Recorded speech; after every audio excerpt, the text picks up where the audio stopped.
حرمت رسول پہ جان بھی قربان ہے، حرمت رسول پہ جان بھی قربان ہے۔ بسم اللہ الرحمن الرحیم الحمد للہ وکفیٰ وسلام علی عبادہ الذین اصطفیٰ اما بعد۔ آج 10ویں تراویح ہے۔ آج کی تراویح میں جو ثواب پڑھا جائے گا وہ 12ویں جز یعنی وما من دابہ کے ربع سے 13ویں جز وما ابرئ کے نصف تک عموماً تلاوت کی جاتی ہے۔ کل چونکہ سورہ ہود ختم تک کی تفسیر کر دی گئی، اس لیے آج سورہ یوسف کی تفسیر کی جاتی ہے۔ سورہ یوسف 12ویں پارے میں موجود مکی صورت ہے۔ اس صورت کے اندر 12 رکوع اور 111 آیتیں ہیں۔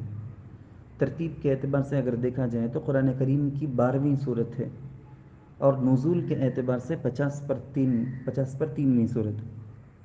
قرآن میں کل 2 صورتیں ایسے ہیں، ایک تو ہے سورہ یوسف اور دوسری ہے سورہ نوح، سورۃ نوح۔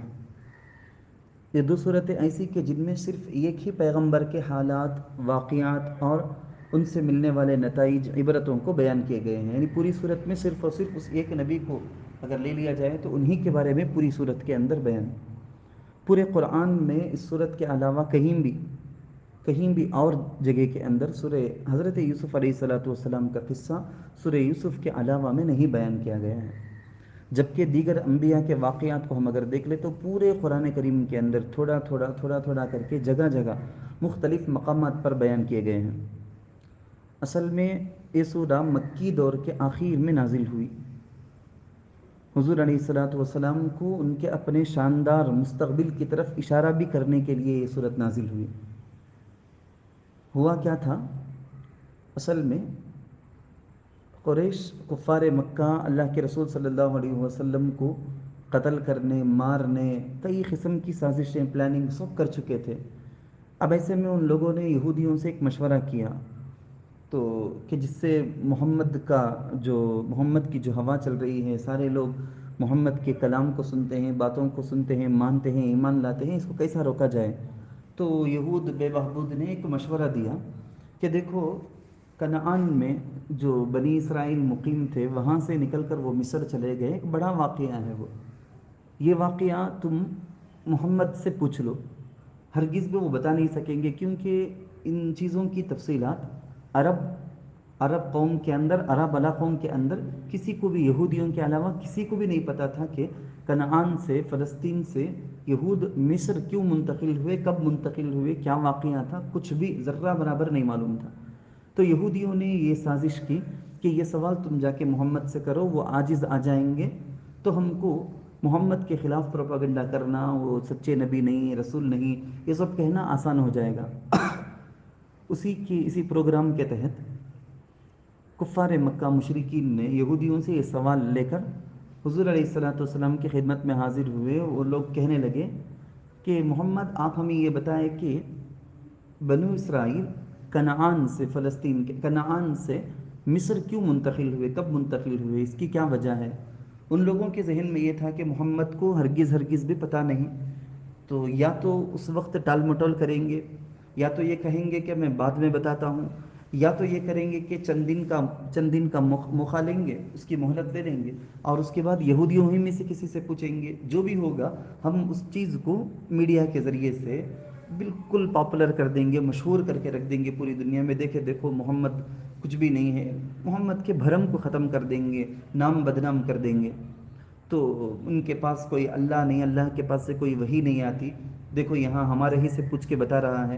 اس طرح سے اللہ کے رسول صلی اللہ علیہ وسلم کو رسوا کرنے کے ارادے سے ان لوگوں نے یہ کیا تھا۔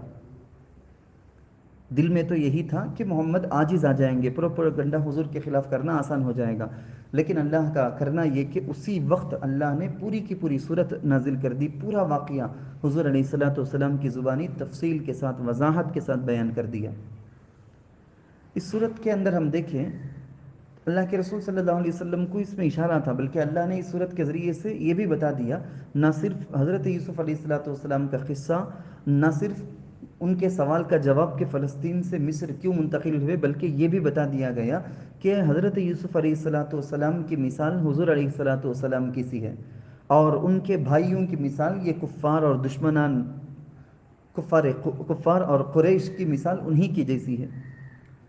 اسی لیے آپ دیکھ سکتے ہیں 2-3 موقعوں کے اندر اس کا اشارہ ملتا ہے۔ پہلا تو یہ ہے کہ جس طرح حسد، تکلیف دینا، ختم کر دینا، مار دینا، کنویں میں ڈال دینا، اس طرح کے مشورے حضرت یوسف علیہ السلام کے متعلق ان کے بھائیوں نے دشمنی اور حسد کی وجہ سے کیا، وہی کفار مکہ کا بھی اس وقت کی سچویشن تھی، حال تھا، وہ بھی اسی خیال میں، اسی بے چینی کے اندر وہ بھی تھے۔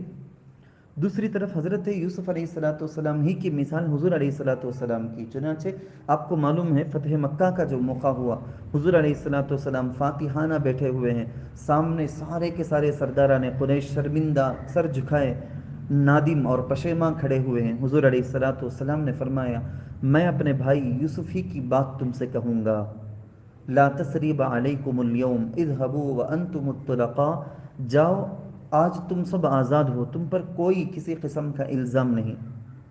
قرآن کریم نے اس کو سورہ یوسف کو احسن القصص کہا، نحن نقص علیک احسن القصص، کیوں کہا؟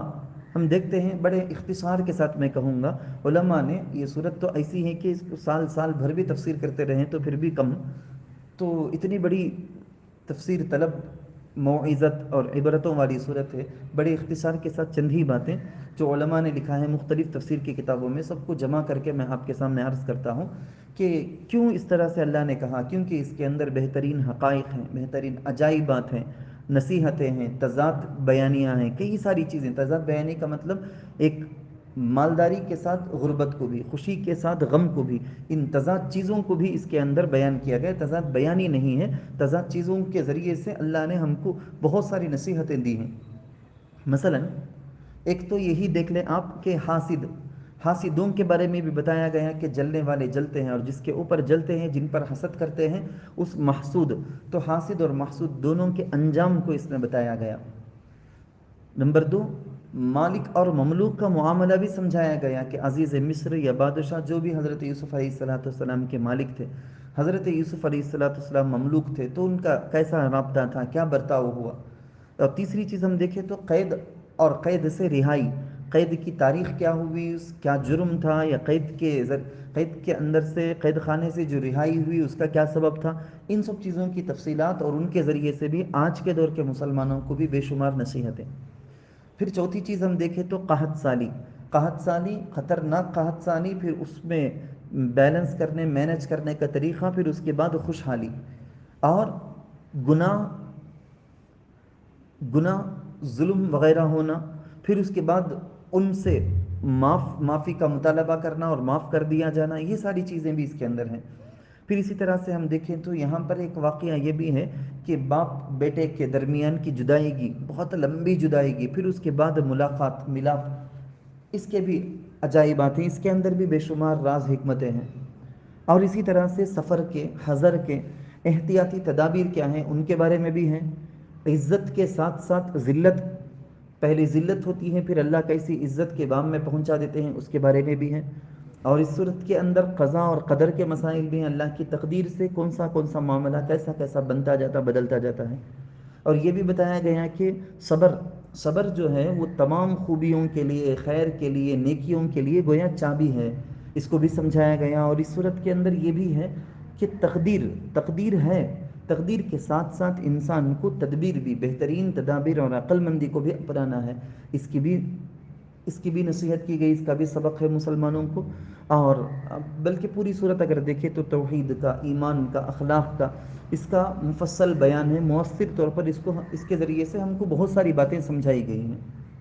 اب چلیں میں اس پوری صورت کو سامنے رکھتے ہوئے مختصر بڑے اختصار کے ساتھ پورے واقعہ کو بیان کرتا ہوں۔ میں بنی اسرائیل جو ہے نا، یہ کس کو کہتے ہیں؟ اصل میں بنی اسرائیل کے جد امجد ہیں حضرت یعقوب علیہ السلام۔ کل کی تفسیر میں آپ نے سنا حضرت ابراہیم علیہ السلام کے بیٹے ہیں حضرت اسحاق علیہ السلام کے بیٹے، یعنی ابراہیم کے پوتے ہیں حضرت یعقوب علیہ السلام، ان کا دوسرا نام ہے اسرائیل۔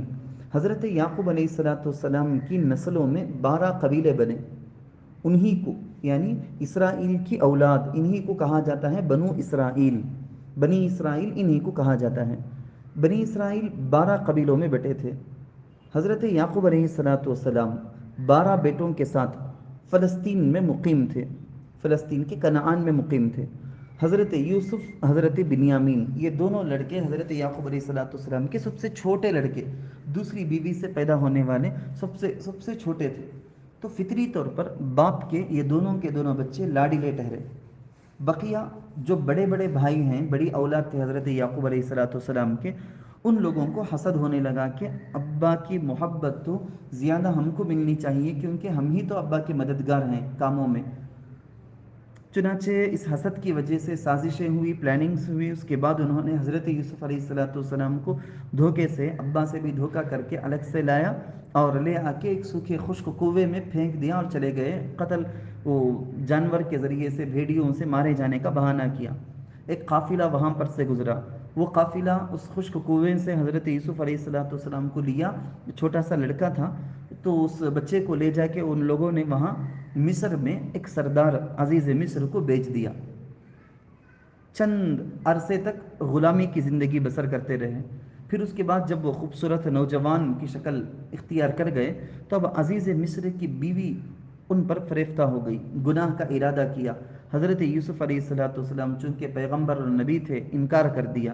ان کے انکار پر گرفتاری ہوئی، قید خانہ، جیل بھیج دیے گئے۔ پھر مصر کے بادشاہ کو ایک عجیب و غریب خواب آیا۔ اس سے پہلے مصر کے بادشاہ کے 2 ملازم قید خانے میں قید ہوتے ہیں، ان کے خوابوں کی صحیح تعبیر حضرت یوسف بیان کرتے ہیں۔ ان میں سے ایک کو رہائی ملے گی، ایک مارا جائے گا۔ جیسا حضرت یوسف نے تعبیر دی ایسا ہی ہوا۔ اس کو یاد دلایا گیا کہ بادشاہ سے جا کے کہنا کہ ایک بغیر جرم کے ایک معصوم قید خانے میں ہے، بتا دو۔ لیکن شیطان نے بھلا دیا۔ تقریباً 10-11 سال تک حضرت یوسف اس کے بعد بھی رکے رہے۔ بادشاہ کا جو خواب تھا اس کی حضرت یوسف علیہ السلام کے علاوہ کسی نے بھی صحیح تعبیر نہیں بتائی، بلکہ جو خواب کے اندر جس نقصان کو بیان کیا، نقصان سے بچنے کی تدبیر بھی بتا دی۔ بادشاہ بڑا مہربان ہوا، حضرت یوسف علیہ السلام کو قید خانے سے باعزت بری کیا، ملک کا وزیر خزانہ بنا دیا، پھر حکومت کے سارے اختیارات بھی انہی کو سونپ دیا۔ اس کے بعد حضرت یوسف علیہ السلام اپنے والدین کو بھی فلسطین سے مصر بلوا لیے۔ اس طرح سے بنی اسرائیل فلسطین سے مصر منتقل ہوئے۔ ان لوگوں کے سوال کا، یہودیوں کے سوال کا، مشرکین مکہ کے سوال کا تفصیلی جواب اس کے اندر آ چکا تھا۔ آپ نے بھی سنا، آپ کو بھی سمجھ میں آ گیا ہوگا۔ چند نکتے کی 2-3 باتوں کے ذریعے سے اس کو ختم کر لیتے ہیں۔ حضرت یوسف علیہ السلام کے جب شروع میں خواب پڑا تھا، انہوں نے اپنے ابو سے بیان کیا، انی رأیت 11 کوكبا والشمس والقمر۔ اصل میں کیا ہے یہ؟ حضرت یوسف علیہ السلام کو اللہ نے بچپن میں خواب سے بتا دیا کہ ماں باپ اور تمہارے جو 11 بھائی ہیں سب کے سب تمہارے فرما بردار مطیع ہیں، کیونکہ آپ وقت کے پیغمبر ہیں۔ لیکن حضرت یعقوب علیہ السلام جو خود بھی پیغمبر ہیں، اس خواب کو سننے کے بعد انہوں نے بتا دیا، تدبیر کرتے ہوئے انہوں نے بیٹے کو بتایا کہ بیٹا اپنے بھائیوں سے یہ خواب بیان نہ کرو، کیونکہ ایک تو ان کے بھائی سب بڑے ان پر حاسد تھے، اور دوسرا یہ کہ وہ سوتیلے بھی تھے۔ اور ایک بات اس میں دیکھتے ہیں ہم، حضرت یوسف علیہ السلام کی پاک دامنی کی شہادت گواہی، گہوارے میں جھولے میں سونے والے، دودھ پینے والے شیرخوار ایک بچے کی گواہی کے ذریعے سے، اس بچے کی گواہی کے ذریعے سے اس کو گویا اللہ نے غیر فطری طور پر گویا کی طاقت بخشی۔ وہ بچہ اپنے گہوارے میں رہتے ہوئے حضرت یوسف علیہ السلام کی پاک دامنی کی گواہی دیا۔ ایک اور بات اس میں دیکھیں ہم، حضرت یعقوب علیہ السلام اپنے بیٹوں کو مصر بھیجتے ہوئے یہ نصیحت کر رہے تھے کہ ادخلوا من ابواب متفرقہ، تم ایک ہی دروازے سے محل میں داخل نہیں ہونا، ہر ایک الگ الگ دروازے سے، کیونکہ وہ بڑے گورے اور لمبے، خوشحال، خوشنما، بڑے خوبصورت تھے ان کے سارے بیٹے، تو کہیں نظر نہ لگ جائے، اس لیے حضرت یعقوب علیہ السلام پیغمبر کی اپنے بیٹوں کو نصیحت تھی۔ اور یہ بھی کہہ دیا کہ یہ جو میں کر رہا ہوں یہ محض ایک تدبیر ہے، اس سے بڑھ کر کچھ نہیں، بلکہ اللہ جو چاہے گا وہی اصل میں ہوگا۔ ہم اگر غور کریں تو ہم کو پتہ چلے گا کہ نظر، جس کے بارے میں حضور علیہ السلام نے بھی حدیثوں میں بتایا کہ نظر کا لگ جانا برحق ہے، تو ہم کو معوذات کے ذریعے سے، قل کے ذریعے، قل اعوذ برب الفلق، قل اعوذ برب الناس، اور آیت الکرسی اور سورہ فاتحہ وغیرہ کے ذریعے سے اپنے بچوں پر، اپنے اوپر بھی دم کر لینا چاہیے کہ نظر کا لگ جانا برحق ہے۔ اور ایک بات ہم دیکھیں تو حضرت یوسف علیہ السلام کے جو بھائی ہیں برادران یوسف، کل 3 بار وہ مصر آئے گئے تھے، چوتھی مرتبہ وہ اپنے والدین کو بھی لے کر مستقل یہاں رکنے کے لیے آ گئے۔ اور ایک آیت یہاں پر ہے ذالک من انباء الغیب نوحیہ الیک، یعنی کیا اللہ بتاتے ہیں کہ یہ پورا واقعہ ٹھیک ٹھیک حضور علیہ السلام نے بتا دیا نا، یہ حضور کے سچا ہونے کی، خاتم الانبیاء کے سچے ہونے کی یہ بہت بڑی دلیل ہے۔ اس طرح سے اختصار کے ساتھ اس صورت کی تفسیر آپ نے سنی۔ اس کے بعد ہے سورۃ الرعد۔ سورۃ الرعد ترتیب کے اعتبار سے 13ویں اور نزول کے اعتبار سے 90 پر 6 نمبر کی صورت ہے۔ اس کی کل 40 پر 3 آیتیں ہیں، بڑی مختصر چھوٹی سی صورت ہے، 6 رکوع ہیں اس میں۔ اللہ تعالیٰ نے اس صورت کے اندر مختلف نشانیوں کو، آسمان، زمین، اس طرح کی بہت ساری نشانیوں کو بتایا، اس میں خاص کر کے ایک بادلوں کے گرج اور چمک کو بھی اللہ نے بیان کیا۔ اسی گرج اور چمک کو عربی میں رعد کہتے ہیں، اس وجہ سے اس صورت کا نام رکھ دیا گیا سورۃ الرعد۔ بنیادی عقائد کی اس صورت کے اندر وضاحت ہے۔ میں صرف پورے صورت کی تفسیر میں خلاصہ کے طور پر 2 باتیں کہنا چاہوں گا۔ نمبر 1 یہ ہے کہ پہلی آیت جو ہے الف لام میم را تلک آیات الکتاب والذی انزل الیک من ربک الحق ولکن اکثر الناس الی آخرہ، اس میں 2 باتیں بتائی گئی۔ نمبر 1 یہ ہے کہ قرآن برحق ہے اور حدیث یہ بھی برحق ہے، دونوں کے دونوں حق ہونے کی اللہ نے اعلان کیا ہے۔ منکرین حدیث ہمارے زمانے کے اندر چند جماعتیں، چند لوگ ایسے بھی ہیں جو حدیث کا انکار کرتے ہیں، کہتے ہیں کہ حضور جو بولے وہ سب ہمارے لیے سند نہیں ہے، حجت نہیں ہے، دلیل نہیں ہے۔ ان بے وقوفوں کو کہنا چاہیے کہ جس طرح قرآن وحی ہے، اللہ کی وحی ہے، برحق ہے، اسی طرح احادیث رسول بھی وحی الہی ہیں اور برحق ہیں۔ تو منکرین حدیث کے خلاف حدیث کے حجت ہونے پر ایک واضح دلیل ہے۔ ایک دوسری بات جو میں کہنا چاہوں گا وہ یہ ہے کہ انزل من السماء ماء فسالت اودیۃ بقدرها فاحتمل السیل زبدا رابیا، یہ آیت بڑی پیاری آیت ہے، بڑی زبردست انداز سے اللہ نے مثال دے کر سمجھایا ہے۔ کیا سمجھایا؟ اللہ یہ کہتے ہیں کہ دیکھو حق اور باطل، کبھی کبھی ایسا ہوتا ہے کہ باطل اپنی طاقت کی وجہ سے بہت ابھرے جیسا، جیسے کہتے ہیں نا چونٹیوں کو پر آ جائے تو اس کے موت کی علامت ہے، بالکل اسی طرح اچانک سے کبھی باطل بہت زیادہ ابھرے جیسا لگے گا، حق دب گئے جیسا، چھپ گئے جیسا لگے گا، لیکن ہوتا یہ ہے کہ وہ جیسا تیزی کے ساتھ آیا ویسا باطل چلا بھی جاتا ہے۔ حق جو اپنی جگہ برقرار تھا وہ آہستہ آہستہ ابھر کر پورے عالم پر غالب آ جاتا ہے۔ اس کی اللہ نے 2 مثالیں دی۔ پہلی مثال تو اللہ نے یہ دی کہ سیلاب، فسالت اودیۃ بقدرها فاحتمل السیل زبدا رابیا، جب سیلاب آ جائے نا تو سیلاب میں ہوتا کیا، پانی بہت اوپر تک چڑھتا ہے، اوپر تک چڑھ جاتا ہے۔ اب اوپر پانی کے اوپر ہم کو نظر کیا آتا ہے، میل، کچیل، جھاگ، یہ ساری چیزیں ہم کو نظر آتی ہیں۔ ہم ڈرنے لگتے ہیں کہ بھائی کچھ بڑا ہو جانے والا ہے، کچھ خطرناک ہونے والا ہے، جیسے آج کل کے باطل کے پنپنے کی وجہ سے مسلمانوں کو یا پورے عالم کے لوگوں کو لگتا ہے کہ بھائی کچھ بڑا ہونے والا ہے، خطرناک ہونے والا ہے، لیکن اللہ پر توکل اور یقین کو، امید کو ہرگز چھوڑنا نہیں ہے، اس کے دامن کو چھوڑنا نہیں ہے، بڑے امید کے ساتھ، ایمان کے ساتھ اعمال پر لگے ہوئے اللہ سے دعا کرتے رہیں، ضرور کامیابی ہماری ہی ہوگی، غلبہ تو حق ہی کا ہوگا۔ چنانچہ ہوتا کیا، یہ جھاگ، میل، یہ سب دیکھ کر پورا عالم ڈرنے لگتا ہے، تھر تھر کانپنے لگتا ہے، لیکن جیسی تیزی سے وہ آیا اسی تیزی سے وہ جھاگ، میل، کچیل سب ختم بھی ہو جاتے ہیں۔ پھر نیچے جو صاف پاک جو پانی ہے، جو لوگوں کے لیے مفید ہے، وہ خالص چیزیں وہ باقی رہ جاتے ہیں۔ ایسے ہی حق کی بھی مثال ہے، اور اسی میں ایک دوسری مثال بھی دی گئی ہے کہ